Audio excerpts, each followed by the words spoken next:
George that started when they were 12 at school back in 1975.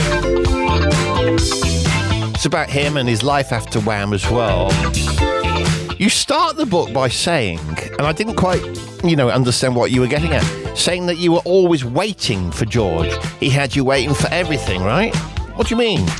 Yes, I waited for him to form our first band. Had to cajole and railroad him into that, and there was a lot of waiting around at concerts, especially waiting for him to get his hair into some form that he found presentable. So yeah, there was a lot of waiting.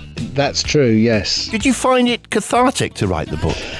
Well, it certainly wasn't cathartic because there was nothing to be cathartic about. Wham was an exceptional period of my life. It was a glorious period, and it was, generally speaking, it was a fantastic and wonderful time. So it was more of a sort of an affectionate and fond look back on recollection. And of course, your life went in such a different way to George's after Wham split. Well, I was here and there. I was very fortunate enough to be able to indulge my pursuits and hobbies, right. and made the most of it. I'd had enough of the hullabaloo that surrounded being a successful band, and I wanted to step away from that all. But he didn't really have much choice. He had a destiny, as I said, to fulfil, and that spurred him onwards. But he, as he said many times, that came at a price. You were the one that got George to start the band in the first place when you were a kid, weren't you?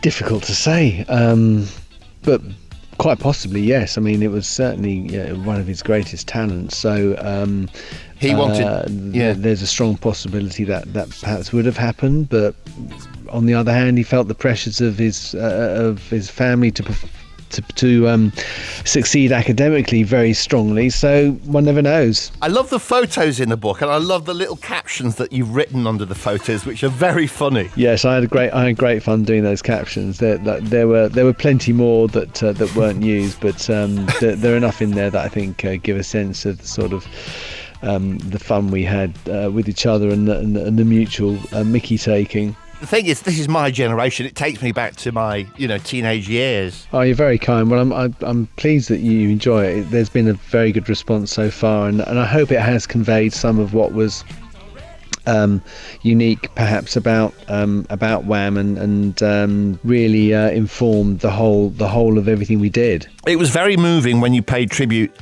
to George at the Brits a few years ago. I think it was 2016, right? It was, yeah. It was something that I was really privileged to be able to do, to give tribute on behalf, I felt, of everyone that loved George, his fans especially, because there wasn't going to be a chance for a memorial. So it was an occasion that represented. It was very important to all of us to be able to do that.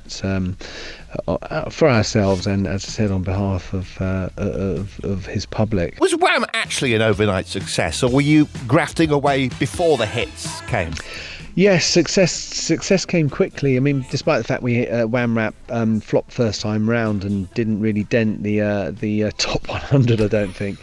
9 months really after we signed our deal, we had a number 3 with Young Guns. I mean, it was quite fortuitous. We got a good break with Young Guns because firstly a researcher on Saturday Show had seen us at a little PA and had us on Saturday Superstore, and then one of the acts on Top of the Pops dropped out a week or two later when we were hovering tantalisingly outside the top 40 with no guarantee that we were going to get more airplay or Top of the Pops, and the band dropping out meant that we were asked to go on, and that really was it.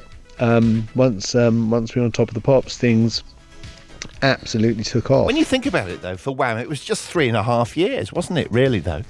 Yes, from that point, October 82, it was a mere sort of 3.5 years where we achieved our ambition and then some.